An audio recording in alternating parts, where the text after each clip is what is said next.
For Is this what we've resorted to now? your destination for dead bodies. I'm Dylan Holiday. I'm here with Landon Wells and Sonia Barbier. That's her. And you pointed the wrong way, you stupid fuck. It's this way for me. That's not how the screen works there, Landon. It's a mirror. We are your destination for dead bodies. I'm Art Bell. We're gonna go deep into the world of dead bodies, like I'm Sam Kinison. You like that? See, you said we needed music, so this is what I do now. This is what I do. I'm doing bits. You asked for music, London. You asked for music. I didn't ask for this. Let's be honest, everybody. Like, real quick. No one's watching. God and everybody out there, I did not request this. You did. You said you wanted music. What are we doing with ourselves right now? This is what we're doing. Now, I'm so glad, Dylan, that I can grace this show with my presence this week so that we can actually have some people enjoy this episode. And you start off with this bullshit. You like jazz? You're not making my job easy. You like jazz, Landon? Just saying. I could do the whole show speaking like Eddie Hill. Would you like that? I'll do the whole show Oh my God, speaking like this. So, all right, that's enough of the music. How is everyone doing today? Good. How are you doing? Okay, it's been a busy week. I'm tired today. I'm very tired. But Landon, I know you've been working. Sonia, as far as I'm concerned, you don't do anything. I don't even know what the fuck you do at this point, Sonia. I have no idea. But I know Landon is traveling all over the world. I know that I am tired from nothing. I know that Sonia probably wakes up 10 minutes before we do the show. You know, she's watching anime and she's a crazy person. That's what I know about Sonia. But we have a pretty interesting show today, I think. We're going to be talking about... Wasn't this month supposed to be cult month? So, I'm just trying to understand your thought process here because this show is so fun. Kind of derailed on the topic. So here was the thing. Yes, it was supposed to be cult month.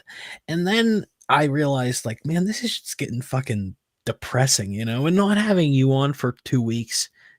It was rough. It was sad. You know. Well, here's the thing, right? because it would have been difficult to take on one of those more high detail programs with just me and Sonia, you know. Right. And plus you and I go longer than Sonia, you know. We were built for endurance, as it were. Sonia not so much, you know. Dirty mind, Sonia. Dirty mind. And what a fucking pervert. In what other show existence does the female co-host get to be the pervert? I need to Me Too. That's what we're gonna do. The Me Too. Me Too. You started this. I'm just saying. What do you mean I started? Because I asked Sonia to be my co-host. This is bullshit. You're responsible for this right here. This side or the side, whatever side that she's on. Well, all right. So, all right, whatever. But yeah. So it would have just been a lot for her to handle. Sonia, I swear to God, I already see it in your eyes. She does. She laughs at everything. She's a fucking comedy bus. So yeah, we that's why we sort of got off the track. But next month, the month of February, will be the Deadly Women. We'll be talking about girl power. Oh my God. You can't say that, Sonia. You can't say that. Well, we're gonna get canceled. We're all canceled now because Sonia is promoting killing people. This is fucking insane. She's crazy. I'm starting it right now, Dylan. I have a whole blackmail folder right here on the computer. I'm gonna create it. Sonia blackmail. All of this is coming back to haunt her. She just said girl power when I talked about people.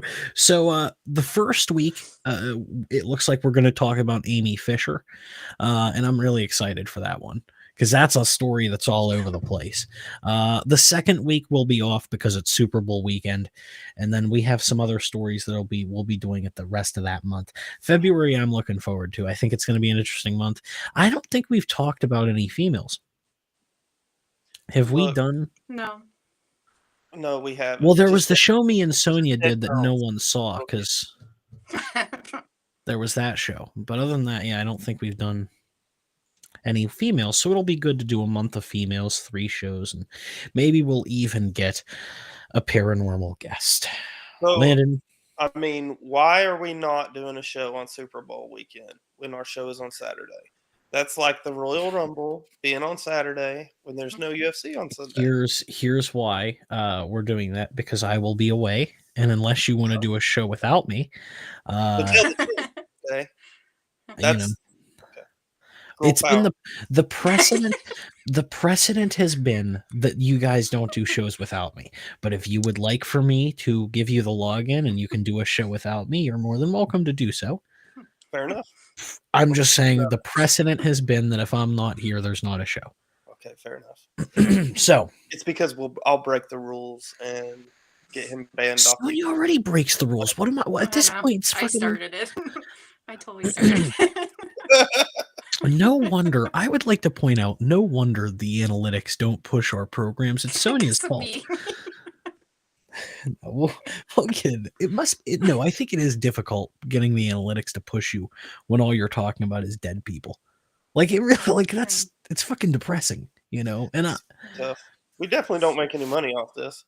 No, we wouldn't be at that point for a minute. I mean, if we blew up, I would probably start a Patreon just to give you guys, money for being here. Yeah, you should definitely pay me for sure. I'm not cheap. See what you do? She might be a cheap date, but she's not cheap. Now, how am I supposed to? I can't with this lady. This work environment. I feel harassed. But no, I probably would. I mean, no one ever paid me to do a podcast back in the day, but I would probably, if we ever blew up to that point, I would probably take care of you guys. But okay, what do we need to get into the topic? Everyone excited? Yeah. Everyone strapped in, strapped on. We're trying to gain back the viewers we lost with your horrible gain and again. Oh God, your voice cracks are fucking 50. Ugh. So October 8th, 1985, 2 masked men with military grade weapons began robbing different locations. Piggly Wiggly's, armored vehicles, banks, and they would kill people around South Florida. She's fucking chuckling already. We're 2 seconds into She did. Landon. I didn't do anything. I know for a fact you heard. I didn't even say anything. I swear I didn't. 2 seconds. The duo was seemingly unstoppable, and it would seem as though that they were stalking their prey. Why are you chuckling, Landon? What the fuck is wrong with you people? Can't put up with this.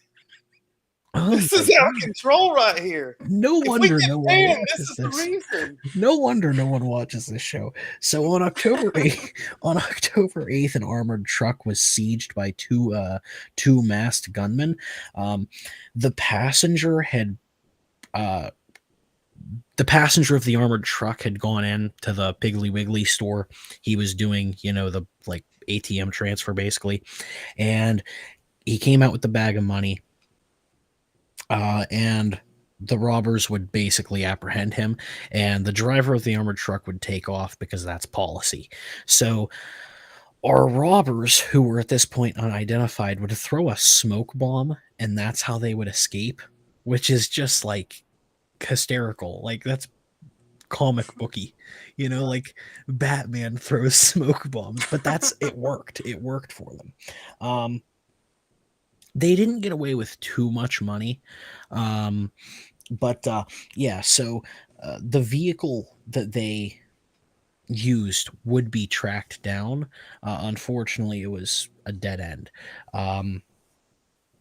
Basically, they found the owner, or they found the owner's parents, and the owner had been missing, and it would later turn out that he was killed by the two as well.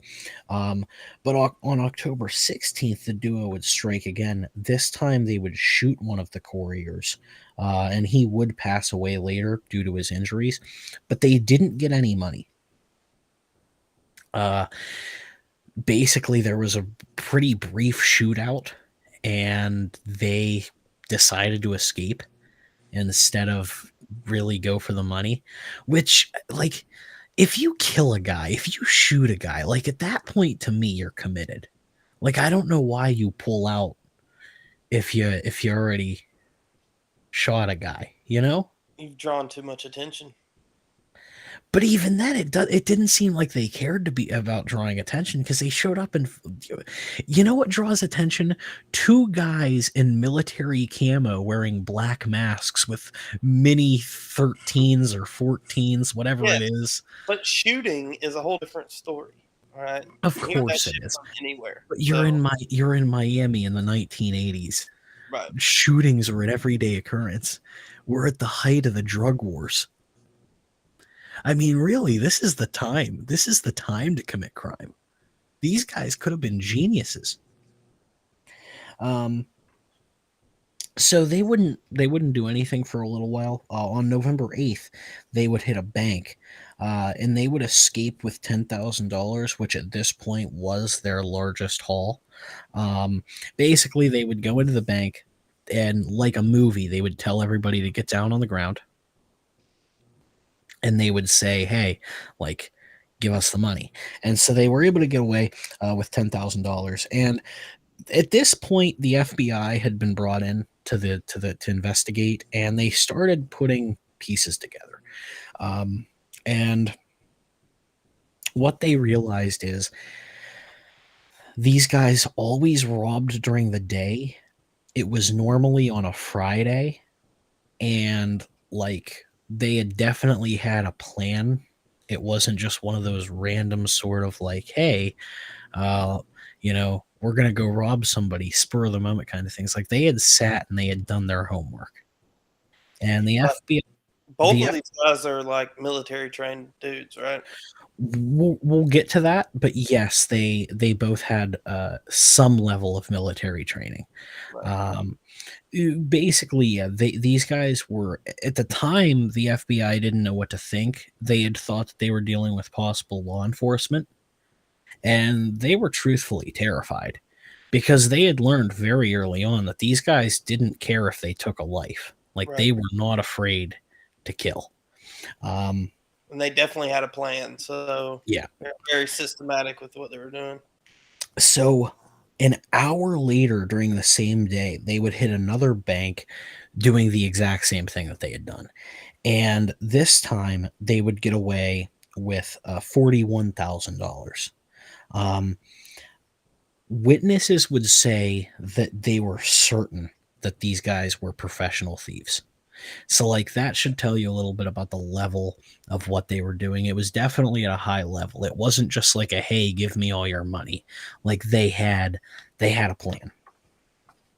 So, there hadn't been anything happen for 2 months. They had laid dormant for 2 months. And on January 10th, they would shoot a guard and steal money from his truck. This time they would get $54,000. But a man named William Roberts saw the crime and decided to trail the two guys. He wasn't a police officer or anything like that. There was literally just a civilian if these guys commit this crime and was like, I'm going to take the law into my own hands. So he'd have been viral if he had a cell phone camera. Oh yeah, like if this was modern day, this guy would have been a hero, you know. So he started following the vehicle, and he was worried that they were like realizing. So he tried to stay a safe distance, and he basically followed them to a parking lot where they would end up switching vehicles. And the vehicle that they would switch to was a white pickup truck, which is important, and we'll get more into in a little bit. At this point in time, the FBI was investigating like the specific area, they were also training their aim, which is a very interesting part of the story that was discussed. Because to me, they had no idea that there was going to be a shootout, but they knew that the guys were heavily armed, and so they would regularly go to the shooting range with each other in preparation for this, which that's kind of neat, you know. So I'm gonna keep my mouth shut on that one. no, go ahead. I could go down conspiracy lane. We're just not gonna go there. Let's keep going. Jesus. So, once again, earlier I had talked about how they found, they would find the owner of the getaway vehicle, or they would find the owner's parents and everything. Shortly thereafter, they would steal another man's vehicle. They would take his gun and his car, and they would shoot him 3 times, believing that he was dead. But he waited until they were gone, and he walked a mile to a store to use the phone to get help. The guy lived. Man. To me, this is the most badass part of the story, because this guy was smart enough to know that, like, he had to wait for them to leave, but what he did was super monumental. He was able to tell the police what kind of guns they were using, and he was able to give composite sketches. He was also able to identify the truck that they had been driving was a white pickup truck. And because he identified his own vehicle, now they started to think, man, his vehicle is going to be the next getaway vehicle. So this one guy basically blew a massive hole into the case, because they didn't have anything leading up to this. I mean, they had nuggets. Like, they had times in which they thought that these guys were going to strike, and they had a general location, but like a composite sketch of the guys and all that, like, that was necessary. But yeah, the guy got shot 3 times with a blue steel polished Magnum, point blank range, and walked it off. What a fucking Chad, Landon. It's an OG, man. For real. Like 50 Cent. So, once That again, fool got shot like 9 times, though. Yeah, you got shot like 9 times. Yeah, crazy. Gangster. Yeah. So, don't ever. That's the whitest shit you've ever said on this show. Sonia's embarrassed and ashamed now. So the police would be able to talk with him, even though he was super weak. And like I said, he would give them a lot of information. And this is where we get to talk about the 1980s and how technology really sucked. Because the police knew what vehicle they were looking for. So what they ended up doing is saying, this is the radius in which we're searching. We're going to find every truck that matches the description. We're going to run its plates, and then bam, we'll find out who the guy is based on, because it's one of these guys. Well, there were only 10 trucks in the area that fit the description. And so they tried to get all of the licenses ran, but there was like a holdup. And so they got that information like 2 weeks after the shootout would happen, which is just a bummer, because you realize this whole thing could have been avoided. Right. You know, like, here we are, we're literally in January. The shooting wouldn't happen until March. That's basically 3 full months where, like, we could have potentially saved lives, right? But we'll get more into that in a minute. So on March 19th, the duo got another bank. This time they took $8,000. And this was the only time that, like, the cameras actually worked. All the other banks, their cameras just were off or didn't work, or there was a hiccup with technology. This particular bank's cameras worked, but it wasn't like helpful, because it was just masked guys pointing guns at people, right? Right. But there was a guy who was just at the bank, who I forget what his job was, but he was some sort of government official who, the second they left, he chased to see what the make and model of the vehicle were. And of course, it was confirmed that it was the vehicle that they stole from the last guy. And so now they knew definitively, right, at least that there was sort of an MO here, and that it was the same guys, and that these violent acts were connected. So at this point, the FBI started calling in like everybody they could, because Miami specifically at this time period was like a shit show. There were daily shootings, daily robberies, daily fires, daily gang wars. Like, they just wanted as many people as humanly possible. And there were straight up like special force teams that were appointed to different locations. And there was an entire sector of the FBI that was like, this was their case. So imagine an office of people like, this is your case. And basically, those guys sat down and they decided, like, hey, we can't keep being on the defensive. Like, these guys are out here killing people. Like, we need to be on the offensive. And so several of them would squat up, and they would basically just drive around the locations in hopes that these guys would pop up. And one of the cars got extremely lucky, and the getaway vehicle literally pulled out in front of them. So they were following him, and while they're on the walkie-talkie with like all the other investigators, the perpetrators began noticing, like, hey, we're being followed. And they had started arming up when like 3 vehicles had been following them. And that's when things turned pretty bad. They had been turning into like residential areas, and the FBI were like really worried about bystanders. Like, they did not want innocent people being killed. And it wasn't a high speed chase or anything like that. It was a very low speed chase. Like, they were following the street laws, but the FBI guys could like see them loading up guns and whatnot through the windows. And it got to a point where one of the FBI agents just grew sort of impatient. So he like pit maneuvered them into like a parking lot area type deal. And their vehicle was pinned against other vehicles. And that's when they literally decided to just rain hell upon these agents. And so the passenger was the one with the Mini 14, and they would shoot something like 107 shots total. Just 143. 143, thank you. Yeah. That's just you pointed the wrong way again. And that's just their You just vehicle. did that. There you go. It's I don't totally see. different, though.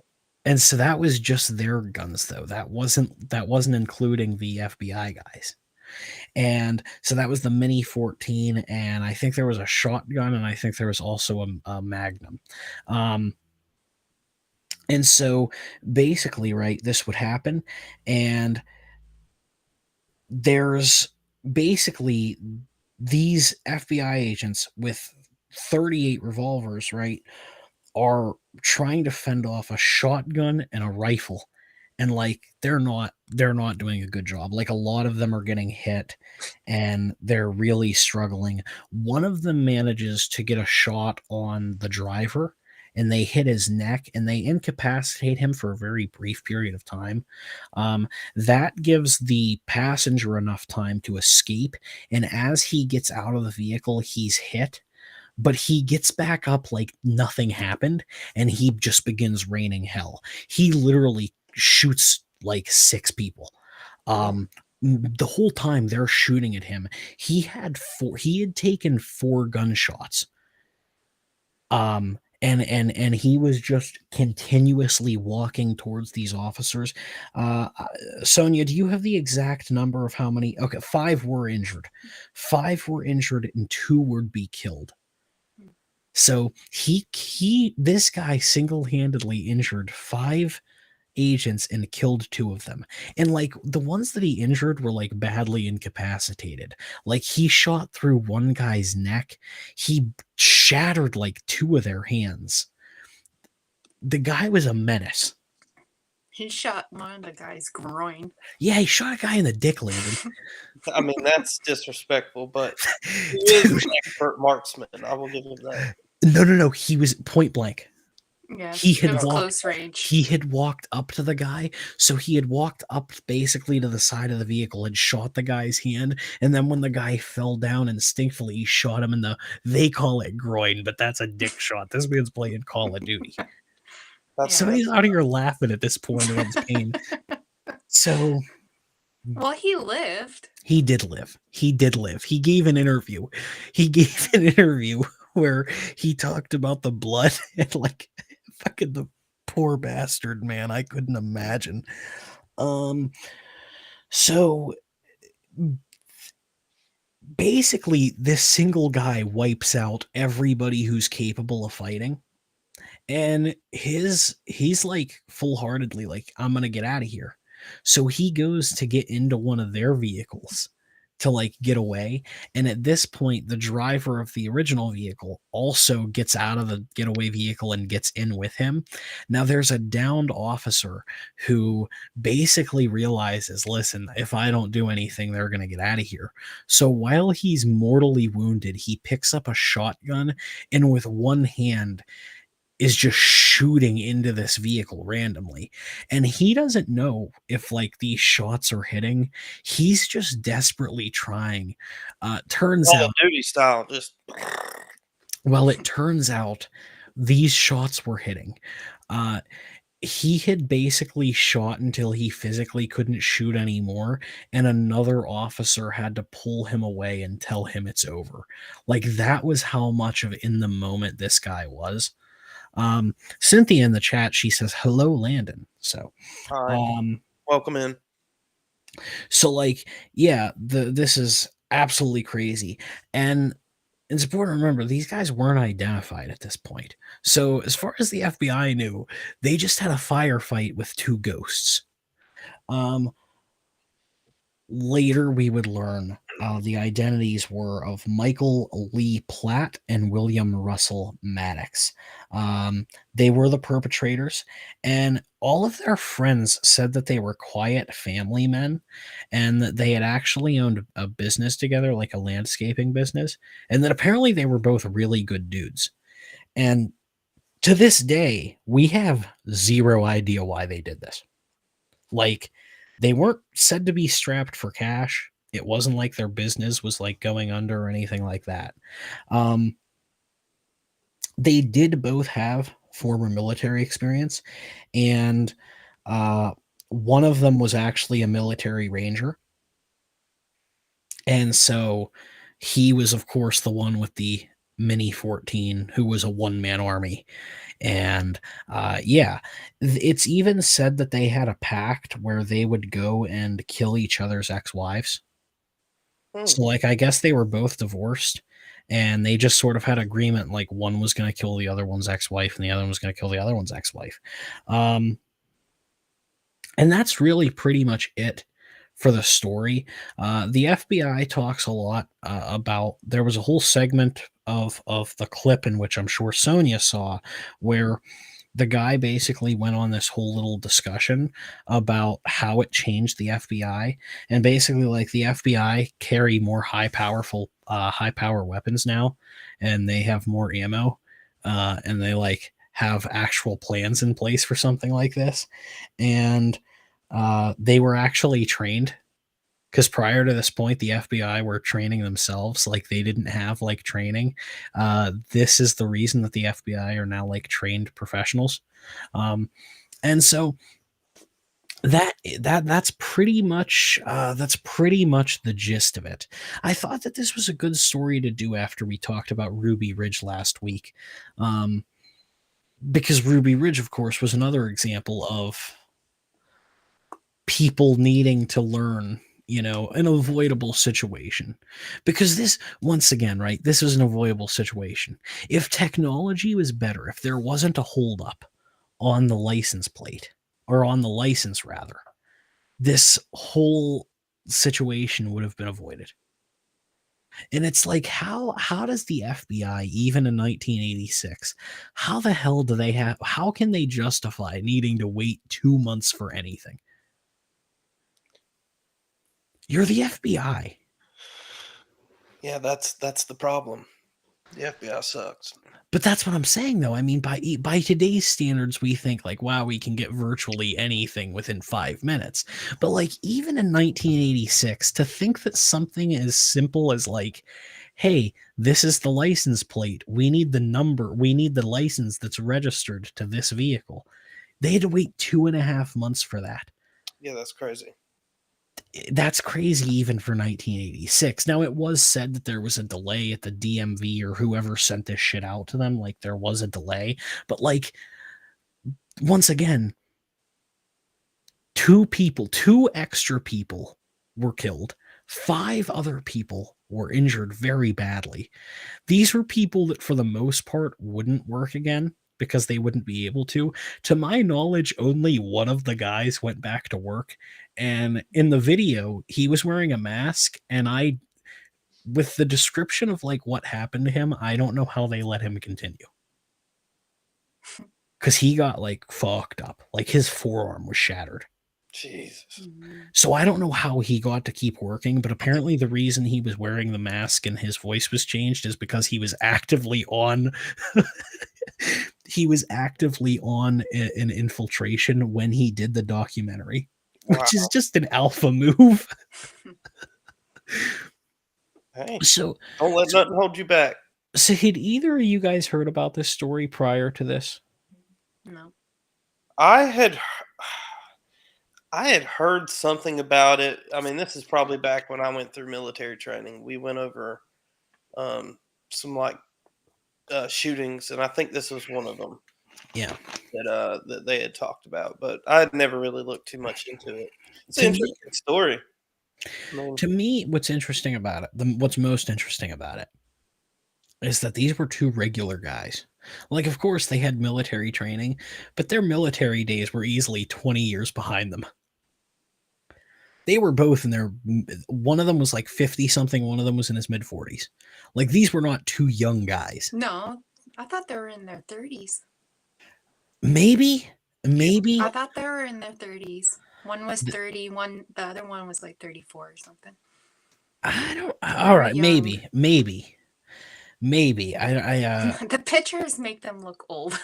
I could have swore that the video said that they were older, but if Sonia, if you're correcting me, I believe you because you're always right. I would laugh if I was wrong. Sonia's always right.